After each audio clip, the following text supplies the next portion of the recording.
वीर Bahadur Singh Purvanchal university, जिसे हम प्यार से पूर्वांचल यूनिवर्सिटी के नाम से जानते हैं, जो बच्चे AKTU काउंसलिंग के थ्रू पूर्वांचल यूनिवर्सिटी में एडमिशन लेना चाहते हैं, उनकी फ़िज़िकल रिपोर्टिंग 9 और 10 अक्टूबर को होनी है। हम सबको पता है कि 9 और 10 अक्टूबर को उन सभी बच्चों को फ़िज़िकल रिपोर्टिंग के लिए अपने अपने इंस्टीट्यूट पे जाना है, जो उनको अलॉट हुआ है राउंड 3 तक, और वो राउंड 3 में फ्रीज कर चुके हैं। तो यहीं पर एक बड़ा अपडेट पूर्वांचल यूनिवर्सिटी की तरफ से आ रहा है। वो अपडेट आपके फ़िज़िकल रिपोर्टिंग के रिगार्डिंग है कि आपकी एडमिशन फ़ी कितने होने वाली है आपके कोर्स के लिए, और आपको कौन कौन से इंपॉर्टेंट डॉक्यूमेंट्स लेकर जाना होगा पूर्वांचल यूनिवर्सिटी में फ़िज़िकल रिपोर्टिंग के लिए 9 अक्टूबर को या फिर 10 अक्टूबर को। तो उसी के बारे में इस वीडियो में हम लोग बात करेंगे। सारी इन्फॉर्मेशन आपको इस वीडियो को देखने के बाद फ़िज़िकल रिपोर्टिंग के रिगार्डिंग मिल जाएगी। चाहे आप किसी भी यूनिवर्सिटी में फ़िज़िकल रिपोर्टिंग के लिए जा रहे हों, उसका आप लोग को अपडेट यहाँ पे मिल जाएगा। एक आइडिया आपको हो जाएगा कि कौन कौन से इंपॉर्टेंट डॉक्यूमेंट आपको फ़िज़िकल रिपोर्टिंग में लेके जाने की ज़रूरत है। तो बिना किसी देरी के वीडियो की शुरुआत करते हैं और जानते हैं कि पूर्वांचल यूनिवर्सिटी में फ़िज़िकल रिपोर्टिंग के लिए कौन कौन से इंपॉर्टेंट डॉक्यूमेंट्स हैं और सभी कोर्सेज़ के लिए कितनी एडमिशन फ़ीस होने वाली है। लो एस्पायरेंट्स, तो कहते हैं आप लोग, आई होप कि आप लोग अच्छे होंगे। मैं अभिनव सिंह राजपूत स्वागत करता हूं आप सभी का आपके अपने प्यारे से इन्फॉर्मेशनल चैनल परीक्षा इन्फो पर। नो बकवास, ओनली इन्फॉर्मेशनल बात। तो हम आ चुके हैं वीर बहादुर सिंह पूर्वांचल यूनिवर्सिटी जौनपुर की वेबसाइट पे। यहाँ पे मैं आपको दिखाना चाहूँगा, हम लोग स्क्रॉल डाउन करके जब नीचे जाते हैं तो नीचे जाने पे हमें अनाउंसमेंट के सेक्शन में एक यहाँ पे जो है कि यहाँ पे एक हेडलाइन देखने को मिलती है, जिसमें लिखा है instruction for the candidates at the time of physical reporting for the admission through JEE या CUET 2022 काउंसलिंग। तो इस पर हम जब क्लिक करते हैं तो ये हमारा PDF यहाँ पे डाउनलोड हो जाता है, और डाउनलोड होने के बाद इसे ओपन करने का मौका हमें मिलता है। फिर हम इसे ओपन कर लेते हैं और ओपन करके हम यहाँ पे सारे इंस्ट्रक्शंस सब कुछ पढ़ेंगे और आपको समझाएंगे कि कैसे कैसे आप लोग को क्या क्या चीज़ें करनी है। तो देखिए यहाँ पे इंस्ट्रक्शंस दिए हैं आप लोग को फिजिकल रिपोर्टिंग में किस तरह से जाना है और क्या क्या लेके जाना है, सब कुछ यहाँ पे बताया जाएगा। तो बिना किसी देरी के हम यहाँ पे जानते हैं। तो यहाँ पे देखिए इंपॉर्टेंट डॉक्यूमेंट्स आपके लिए बता दिए गए हैं कि कौन कौन से डॉक्यूमेंट्स आपको लेके जाने हैं। मैं एक बार रीड करके आपको बता देता हूँ। सबसे पहले नंबर पर यहाँ पे लिखा है 4 पासपोर्ट साइज फ़ोटोग्राफ्स, यानी आपकी अभी ताज़ा जो फ़ोटो आपने अपने काउंसलिंग में रजिस्ट्रेशन के टाइम लगाई थी, वही वाली फ़ोटो आप लेके जाइएगा। आपको 4 फोटोग्राफ्स लेके जानी है। वैसे आप 6 ले लेंगे तो भी कोई दिक्कत नहीं होगी, 10 ले लेंगे तो भी कोई दिक्कत नहीं होगी, लेकिन अगर आप उससे कम लेंगे तो आपको दिक्कत का सामना करना पड़ सकता है। तो हम आते हैं सेकंड नंबर पे। तो यहाँ पे लिखा है अलॉटमेंट लेटर ऑफ JEE या CUET 2022 ओनली फ्री सीट। मैंने जैसा कि आप लोग को शुरू में ही बताया कि 3rd राउंड तक जिन बच्चों ने फ्रीज कर दिया है, वही बच्चे 9 अक्टूबर और 10 अक्टूबर को फिजिकल रिपोर्टिंग में जाएंगे अपने अपने इंस्टीट्यूट पे, जो कि उन्हें अलॉट हुआ है। तो आपको अलॉटमेंट लेटर मिला होगा, उसे आपने डाउनलोड कर लिया होगा। बस डाउनलोड कराने से काम नहीं चलेगा, उसे आप प्रिंट भी करा लीजिएगा। एटलीस्ट आप लोग 4 कॉपी हर एक डॉक्यूमेंट की निकाल लीजिएगा, क्योंकि आपको ज़रूरत पड़ेगी फिजिकल रिपोर्टिंग के टाइम। वहाँ पे आपको सबमिट करने होंगे अपने डॉक्यूमेंट्स, और ओरिजिनल में भी आपको लेके जाने हैं आपके सारे डॉक्यूमेंट, क्योंकि वहाँ पे वो भी देखे जाएंगे। ये नहीं कि आपने अगर फ़ोटो कॉपी करा ली तो आप सिर्फ फ़ोटो कॉपी लेके जाएंगे, आपको अपना ओरिजिनल डॉक्यूमेंट भी लेके जाना है, आपको अपनी फ़ोटो कॉपी वाली भी सब कुछ लेके जाना है। तो ये बात ध्यान रखिएगा। फिर यहाँ पे 3rd नंबर पे लिखा है कैटेगरी सर्टिफिकेट। अगर आपने कोई कैटेगरी अपनी अप्लाई की है तो आप लोग को वो कैटेगरी सर्टिफिकेट भी ले जाना होगा, ओरिजिनल भी ले जाना होगा, और सेल्फ अटेस्टेड कॉपी भी ले जानी होगी, यानी कि आप लोग को फ़ोटो कॉपीज़ भी लेके जानी होगी। मैंने आपको बता दिया है हर एक डॉक्यूमेंट की 4 फोटो कॉपीज़ आप निकलवा लीजिएगा। ये मत सोचिएगा कि ज़्यादा हो जाएंगी तो कोई दिक्कत नहीं होगी, लेकिन अगर कम होंगी तो बहुत ज़्यादा दिक्कत होगी। तो अब हम आते हैं 4 नंबर पे। तो यहाँ पे लिखा है category certificate self attested photocopy. तो यहाँ पे फ़ोटोकॉपी के बारे में लिखा है, सेम चीज़ लिखिए। फिर 5 नंबर पे आते हैं। तो यहाँ पे लिखा है इनकम सर्टिफिकेट। अगर आपने FW सीट के लिए अप्लाई किया है तो, और अगर आपको FW सीट अलॉट हो गई है, तो आपको इनकम सर्टिफिकेट की ज़रूरत बहुत ज़्यादा पड़ने वाली है। इसलिए आप अपना इनकम सर्टिफिकेट ओरिजिनल भी ले जाएंगे और सेल्फ अटेस्टेड फ़ोटोकॉपी भी लेके जाएंगे। तो ये बात ध्यान रखिएगा। फिर आते हैं हम 6 नंबर पे। फिर यहाँ पे हमें देखने को मिलता है हाई स्कूल सर्टिफिकेट या marksheet original and self attested photocopy. तो ये आप लोग को लेके जाना है। 7 नंबर पे लिखा है इंटरमीडिएट डिप्लोमा और BSc certificate marksheet original and self attested photocopy. तो यहाँ पे ये उन बच्चों के लिए है जो बच्चे डिप्लोमा किए हैं या फिर उनको सर्टिफिकेट यहाँ पे लेके जाना। ये बात ध्यान रखिएगा, ये सब आपको पता होना चाहिए। फिर 8 नंबर पे लिखा है करेक्टर सर्टिफिकेट।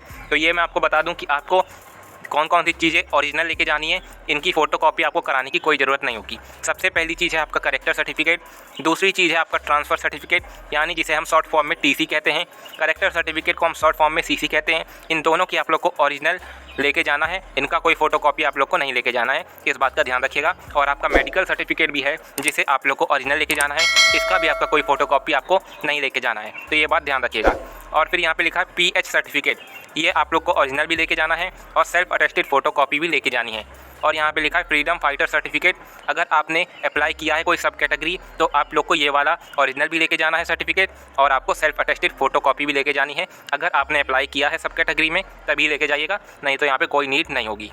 फिर आते हैं हम यहाँ पे फ़ी स्ट्रक्चर पे। तो आप जान लेते हैं कि आप लोग को कितनी एडमिशन फ़ी लेके जानी होगी अगर आप अपने कोर्स में एडमिशन लेना चाहते हैं। तो यहाँ पे हम बीटेक की बात कर लेते हैं। तो बीटेक का आप लोग देख सकते हैं, मैं थोड़ा और जूम कर देता हूँ जिससे आपको आसानी हो देखने में।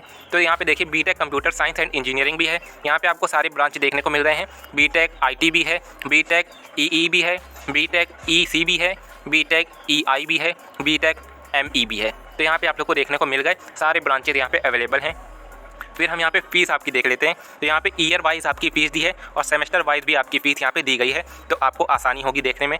ये बात मैं आपको बता दूं, यहाँ पे आप लोग वैसे तो 1 ईयर फ़ीस लेके जाइएगा, लेकिन जमा फर्स्ट सेमेस्टर की होगी। जहाँ तक कि मेरे को इन्फॉर्मेशन है आप लोग की फ़ीस फर्स्ट सेमेस्टर, वैसे इसमें बताया गया है, मैं आपको दिखा दूंगा आप लोग को कितनी फ़ीस लेके जानी होगी, इसमें सब कुछ बताया गया है। तो यहाँ पे आप लोग पहले फ़ीस देख लीजिए कि आप लोग की कितनी फ़ीस है बीटेक के लिए। तो बीटेक में आपके फर्स्ट सेमेस्टर में ट्यूशन फ़ी जो है वो है 30,500 रुपीज़। तो ये आपकी ट्यूशन फ़ी हो गई। और यहाँ पर आप लोग देख सकते हैं एग्जामिनेशन फ़ी 1000 रुपीज़ है, प्रोसेसिंग फ़ी 100 रुपीज़ है, मार्कशीट फ़ी 100 रुपीज़ है, एनरोलमेंट फ़ी 200 है, स्पोर्ट्स फ़ी 150 है, स्टूडेंट वेलफेयर फ़ी 100 है, रोवर्स रेंजर्स फ़ी 24 है, और टोटल यहाँ पे 32,174 रुपीज़ आपके 1 सेमेस्टर में लगेंगे। ये बात जान जाइए कि 1 ईयर में 2 सेमेस्टर होते हैं, यानी 1 ईयर में आप लोग के टोटल यहाँ पे रुपीज़ जो लग रहे होंगे वो आप फर्स्ट सेमेस्टर और सेकंड सेमेस्टर की फ़ीस जब जोड़ लेंगे तो आपको 1 ईयर की फ़ी पता चल जाएगी। तो ये बात ध्यान रखिएगा। और यहाँ पे आप लोग को बता भी दिया गया है कि आप लोग की जो टोटल फ़ी है 1 ईयर की वो आपकी बनेगी 63,874 रुपीज़। यहाँ पर आपको दिख रहा होगा टोटल फ़ी यहाँ पर लिख दी गई है, तो आप लोग यहाँ से देख सकते हैं। ठीक है, ये आप लोग की फर्स्ट ईयर की फ़ी हो गई। और फिर हम बी-फार्मा पे चलते हैं आप लोग के। तो बी-फार्मा में भी आप लोग के 1 ईयर में 2 सेमेस्टर होते हैं, तो उस हिसाब से आप लोग यहाँ पे फ़ी देख सकते हैं। तो यहाँ पे आप लोग को देखिए 1 सेमेस्टर में आप लोग को फ़ी देखने को मिल रही है 40,474 रुपीज़, और सेकंड सेमेस्टर में आप लोग को फ़ी देखने को मिलेगी 40,000, और टोटल जब हम कर देंगे तो आपकी 1 ईयर की फ़ी बन जाएगी यहाँ पे 80,474 रुपीज़। तो ये बात आप ध्यान रखिएगा कि आपकी बी-फार्मा की फ़ी BBSPO के लिए इतनी होने वाली है। फिर अब हम दूसरे कोर्स पे चलते हैं। तो यहाँ पे आप लोग का MBA कोर्स आ जाता है, जो कि सारे स्पेशलाइजेशन में यहाँ पे अवेलेबल है। तो आप लोग देख सकते हैं यहाँ पे आप लोग की जो फ़ी है वो दिखाई जा रही है। तो यहाँ पे आप देख सकते हैं फर्स्ट ईयर की फ़ी आप लोग की जो है कि फर्स्ट सेमेस्टर में आप लोग को दिख रही है 27,750 रुपये है आप लोग की यहाँ पे, और सेकंड सेमेस्टर में आप लोग की है 27,500 रुपीज़ आपकी यहाँ पे सेकंड सेमेस्टर में है। और आपकी जब टोटल फ़ी 1 ईयर की हम लोग देखते हैं तो यहाँ पे हमें देखने को मिलती है 55,250 रुपीज़ आप लोग को 1 ईयर में MBA कोर्स के लिए पे करने होंगे। ठीक है, तो ये आप लोग देख सकते हैं यहाँ से। और हम आपको दिखा देते हैं यहाँ पे MCA की फ़ी। तो MCA की आप लोग देख सकते हैं फर्स्ट सेमेस्टर में 27,750 रुपीज़ लगेंगे, और सेकंड सेमेस्टर में आपके 27,500 रुपीज़ लगेंगे, और टोटल फ़ी आपकी 1 ईयर की होगी 55,250 रुपीज़।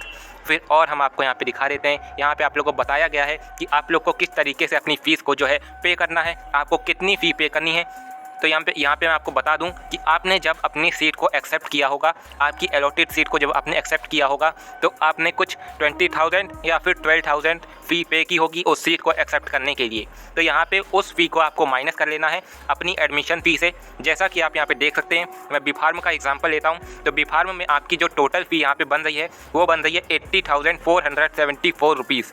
तो यहाँ पे ये आपकी टोटल फ़ी है, लेकिन इसमें से आपको माइनस करना है 20,000। अगर आपने सीट एक्सेप्ट करने के टाइम 20,000 पे किए थे तो आप 20,000 माइनस करेंगे, और अगर आपने सीट एक्सेप्ट करने के टाइम 12,000 पे किए थे तो आप यहाँ से 1,000 माइनस करेंगे। ये बात ध्यान रखिएगा। तो यहाँ पे देखिए इन्होंने 20,000 पे किया था, तो इन्होंने यहाँ से 20,000 माइनस कर दिया है, और माइनस करने के बाद यहाँ पे इन्हें देखने को मिलता है 60,474 रुपीज़। तो आप लोग देख सकते हैं इन्हें अब सिर्फ और सिर्फ 60,474 रुपीज़ पे करने होंगे, और कौन से मोड में इनकी पेमेंट होगी वो भी यहाँ पे लिख दिया गया है। तो यहाँ पे आप लोग देख सकते हैं इनको ऑनलाइन पेमेंट करना होगा यहाँ पे, यानी कि आप लोग को ऑनलाइन पेमेंट की सुविधा अपने साथ लेके जानी होगी।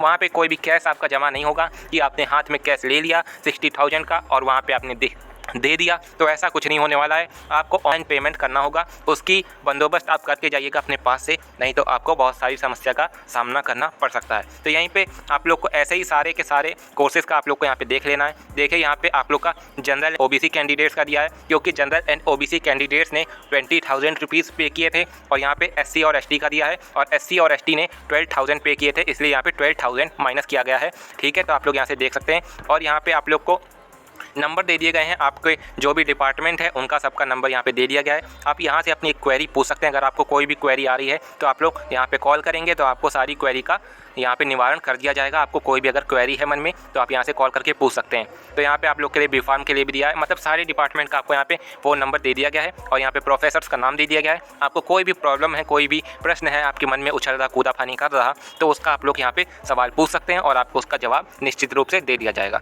ठीक है, तो ये थी पूरी अपडेट जो कि मैंने आपको दे दी। आपको हर एक कोर्स का एडमिशन फ़ी पता है, आपको हर एक इंपॉर्टेंट डॉक्यूमेंट पता है, तो आपकी जो फिजिकल रिपोर्टिंग है वो अब बड़े ही आसानी से हो जाने वाली है। तो आप लोग निश्चिंत ये सारी चीज़ों का बंदोबस्त करके आराम से चाहिए फिजिकल रिपोर्टिंग कराइए, और फिर अपने साल को बेहतर बनाइए, VBSPO में एडमिशन लेके, और जमकर पढ़िए और भविष्य को उज्जवल कीजिए। तब तक के लिए अलविदा लूँगा, तब तक के लिए खुश रहिए, पसंद है, आबाद रहिए। वीडियो अच्छी लगी तो वीडियो को लाइक कीजिए, चैनल को सब्सक्राइब कीजिए ऐसे ही अपडेट्स पाते रहने के लिए। जय हिंद दोस्तों, वंदे मातरम।